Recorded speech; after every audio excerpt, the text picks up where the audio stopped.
إن الحمد لله نحمده ونستعينه ونستغفره ونعوذ بالله من شرور أنفسنا ومن سيئات أعمالنا من يهده الله فلا مضل له ومن يضلل فلا هادي له لا شريك له ولا نظير له ولا مثل له ولا مثال له ثم نشهد أن لا إله إلا الله وحده لا شريك له وأشهد أن سيدنا ومولانا محمدا عبده ورسوله الذي هدانا إلى دار السلام صلى الله عليه وعلى آله وأصحابه الذين قاموا بإقامة الأحكام بوحدته بكبريائه بسلطان وبإعلان وبإتقان وبيان في فرقان. فقد قال الله تعالى: يا أيها الذين آمنوا اتقوا الله حق تقاته ولا تموتن إلا وأنتم مسلمون. أما بعد، فيا أيها المسلمون، وقال سبحانه وتعالى: وآتوا اليتامى أموالهم ولا تتبدلوا الخبيث بالطيب ولا تأكلوا أموالهم إلى أموالكم إنه كان حوبا كبيرا. وقال الله تعالى: فلما وضعتها قالت رب إني وضعتها أنثى والله أعلم بما وضعت وليس الذكر كالأنثى وإني سميتها مريم وإني أعيذها بك وذريتها من الشيطان الرجيم إلى آخر الآية.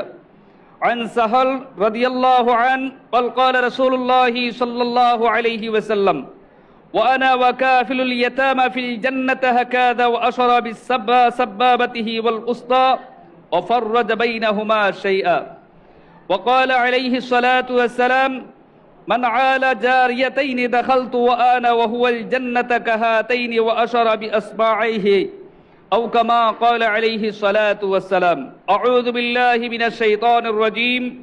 فأما اليتيم فلا تقهر وأما السائل فلا تنهر وأما بنعمة ربك فحدث. بارك الله لنا ولكم في القرآن العظيم ونفعنا وإياكم بالآيات والذكر الحكيم.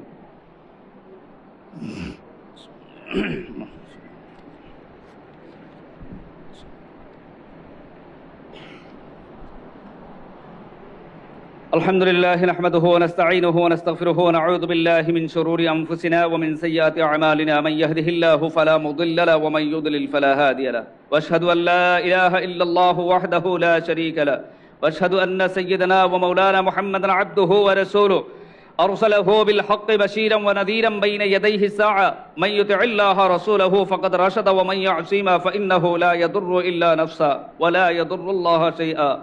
أعوذ بالله من الشيطان الرجيم. إن الله وملائكته يصلون على النبي يا أيها الذين آمنوا صلوا عليه وسلموا تسليما. اللهم صل على محمد عبدك ورسولك وصل على المؤمنين والمؤمنات والمسلمين والمسلمات وبارك على محمد أزواجه وذريته. قال النبي صلى الله عليه وسلم: رحم أمتي بأمتي أبو بكر وأشدهم في أمر الله عمر وأصدقهم حياء عثمان وأقداهم علي وفاطمة السيدة النساء أهل الجنة وحمزة أساد الله وأساد الرسول. اللهم اغفر للعباس وولده مغفرة ظاهرة وباطنة لا تغادر ذنبا رضوان الله تعالى عليهم أجمعين.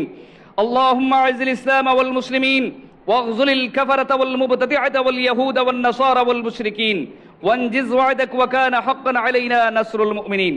اللهم أعز الإسلام والمسلمين وأذل الشرك والمشركين ودمر أعداءك وأعداء الدين واجعله هذا بلدا آمنا مطمئنا وسائر بلاد المسلمين. اللهم أصلح أحوال المسلمين في كل مكان. اللهم أصلح حال إخواننا وأهلنا في المسلمين. اللهم انصر إخواننا المسلمين والمجاهدين. اللهم إني أسألك الهدى والتقى والعفاف والغنى. اللهم إني أسألك علما نافعا ورزقا طيبا وعملا متقبلا. اللهم ثبتني واجعلني هاديا مهديا. اللهم طهر المسجد من دنوس الظالمين واجعله آمنا مطمئنا والمسلمين. اللهم أقين دماهم. اللهم شتت شملهم. اللهم مزق دمعهم. اللهم وفق دمعهم. اللهم دمر ديارهم واشف مرضاهم وتقبل شهداءهم. اللهم اجعلها سامحا عزيزا إلى يوم القيامة بفضلك وجودك وكرامك يا أرحم الراحمين. الله الله في أصحابي لا تتخذهم غرضا من بعد، فمن أحبهم فبحبي أحبهم، ومن أبغضهم فببغض أبغضهم. وخير أمتي قرني ثم الذين يلونهم ثم الذين يلونهم. وسلطان ذل الله في الأرض من أهان سلطان الله في الأرض أهانه الله. إن الله يأمر بالعدل والإحسان وإيتاء ذي القربى وينهى عن الفحشاء والمنكر والبغي يعظكم لعلكم تذكرون.